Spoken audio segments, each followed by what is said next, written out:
What's going on, you guys? So it's been a while since we heard from Brian Norman Jr., right? Since his defeat to Devin Haney in a very highly anticipated fight, right? One of the biggest fights of the year.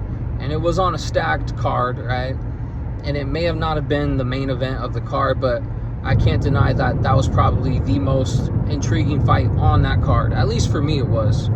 But nonetheless, man, we hadn't heard from Brian Norman Jr. since he lost to Devin Haney, and Najee from Cigar Talk conducted an interview with him, and there was a lot of interesting things that was discussed during that interview.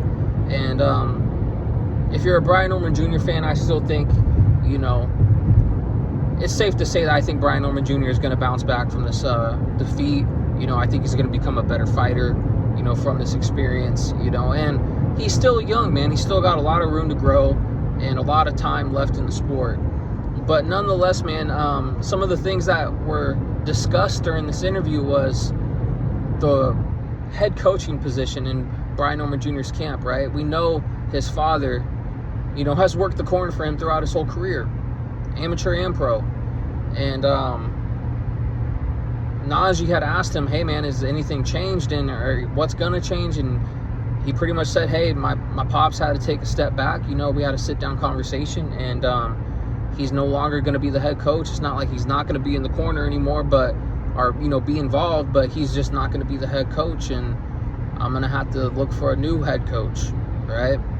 And that may not be surprising to some people out there, just because of the fact that some of the instruction that was given during that fight with Devin Haney, some people were very critical of it, right? For instance, like after the first round, they get to the corner, getting ready for the second round, and Brian Norman Sr. tells them, hey, man, it's time to step it up. Time to go out there and go get them, right? And it's only the second round. And I understand that, hindsight's 20/20. You can go back and say, hey, man, that decision to go out there and get them, that was bad advice on Brian Norman Sr.'s part, right? And it was, right? I'm not going to sugarcoat it. I'm not going to say it wasn't, because it was. He obviously got clipped in the second round and got dropped and got hurt, and he got busted up, man. And Devin Haney, right, is obviously going to be fresh in the second round. I mean, I've never seen Devin Haney have any issues with his gas tank at all. I mean, Devin Haney, no matter who he is fighting, he's going to come in 100% prepared for it. He's going to be in great shape. And we've never seen him have any issues fading later on in the fight. We just haven't seen that from Devin Haney. So for Senior to give him the advice to go out there and go get him, step on it, in the second round, probably wasn't the greatest decision or greatest advice, and it showed, right? But we often see this in father-son relationships in the sport of boxing, where the dad is the, trainer. And I've been pretty critical about father-son duos in the sport of boxing. I just personally don't like it, just because oftentimes the father in the situation is living their life through their son, right? And we've seen it time and time again. And typically the fathers run their mouths and they just talk a lot, and I just can't stand them. But I actually did like Brian Norman Sr., and I do like Brian Norman Jr., but I think it is a good decision on Brian Norman Jr.'s part to, have his dad take a step back, and not to mention as well, like during the whole buildup of the fight, you had Brian Norman Sr. talking a whole lot of mess, right? Going on Mill City Sports, podcast, or, his live stream every day, talking about how they're going to run through Haney, and that did nothing but, put more pressure on Brian Norman Jr. to go out there and perform at a very high level, for one.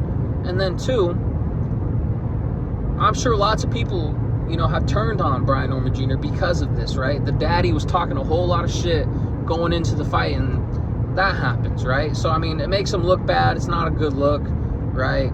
Whole lot of videos saying, I told you so, have been put out probably, I imagine, about Brian Norman Jr. Whole lot of videos that can say, that didn't age well, right? But nonetheless, man, I was also somebody who picked Brian Norman Jr.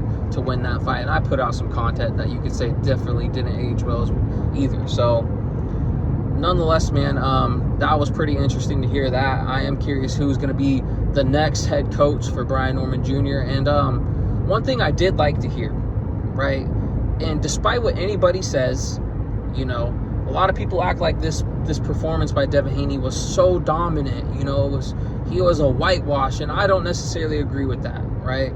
I said in my reaction immediately after the fight that there could have been a lot of swing rounds in this fight, right? To say that Brian Norman Jr. got completely outclassed, I don't think is true, man. And if you look at the punch totals, like the punch numbers, right, at the end of the fight, I think Devin Haney only outlanded him by like 11 punches, right? But definitely 3 of them mattered the most, and that was the second round where he hit him with the left hook and then hurt him, and then came back with the left hook right hand down the middle, and it dropped him. I think that round, that knockdown definitely changed the course of the fight. I had Brian Norman Jr. questioning whether, you know, he can commit to some shots or engage, because at the other end of that could be, you know, some brutal shots, some hard shots. So I think it definitely made him gun shy, you know, going into the fight. But I didn't think it was a complete dominant, outclassing performance by Haney. I thought for the majority of the fight, aside from the knockdown, not much action happened on either end, right? I thought Brian Norman Jr. actually recovered well going into the third round and had a decent little bounce back round. And I had to go back maybe to watch this fight, right? Even though I said I probably never would go back and rewatch it, but maybe I will have to, right? Just to see how I scored it, actually. But I say all that to say this. Brian Norman Jr. made it be known that he wants a rematch with Devin Haney. And I think that's great. It just shows that he's got a warrior spirit, and, you know, he wants to get his lick back, right? I don't think he's devastated. I think he's going to bounce back from this loss just overall in general. I think his career is going to, you know, I think his career still got great trajectory to go up, right? He's young. He's hungry still. He's got a good head on his shoulders, right? And he's just real about himself and his abilities and things like that. And, you know, he acknowledged that he had some ego going into this fight, right? And I'm sure his dad pumped him up with a lot of ego going into the fight as well, man. I feel, overlooked some attributes that Devin Haney possessed, and punching power is obviously the biggest one. But that wasn't just them. That was a lot of people, including myself. I didn't think Devin Haney was going to go in there and be the bigger puncher on fight night. I really didn't think that, but he was. So, I mean, do I think later on down the line we could possibly see this fight, you know, happen again? Yeah. I think if Brian Norman Jr. gets a title at either one of the other champions, you know, then there's a possibility that, yeah, we definitely can see a rematch, you know, maybe a unification fight. If Devin Haney's, you know, desire is to become undisputed at 147, then if I'm Brian Norman Jr., I want to get that rematch. I want to go fight one of these other champions, right? That makes sense. And no matter what anybody says, I didn't think the performance on Devin Haney's part was a complete dominant performance. I thought there was a lot of swing rounds. I thought Devin Haney hurt him, right? Obviously in the second round. Why didn't he press on the gas? You know, I thought at times that he was going to do that, and I thought he had a very good chance of getting Brian Norman Jr. up out of there. But something told him, right? I don't know if he felt some shots, Devin Haney, and decided, hey, man, it's too risky to go in there and, you know, probably exchange with this guy. I don't know what it was, but all in all, man, I didn't think it was a complete whitewash performance by Devin Haney. I thought Brian Norman Jr. did make a pretty decent account for himself. Obviously, he lost the fight. I'm not trying to debate whether he won the fight. He lost, right? But do I think there's some adjustments that possibly Brian Norman Jr. can make and, you know, capitalize on going into the rematch? Absolutely. You know, one is not overlooking your dude's power, or your opponent, right, and thinking he can't punch. That would be the biggest thing, and I think that played a big role in that fight, man. I think if he doesn't get clipped in that second round, we may be looking at a completely different fight. If we don't see him, you know, step on the gas that early, you know, who knows what would have happened, right? It's a whole lot of shoulda, coulda, wouldas. But nonetheless, I did like everything I heard from Brian Norman Jr. I'm still a fan of him, right? And I think that was another thing I didn't like during the buildup of this fight. You had dummies out there like Blue Blood saying, oh, Brian Norman Jr. doesn't even have real fans.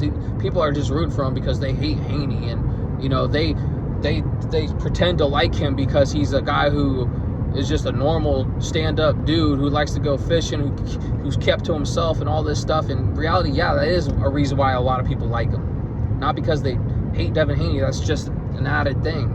I like Brian Norman Jr. because I think he's a good fighter. I think he's a stand-up dude.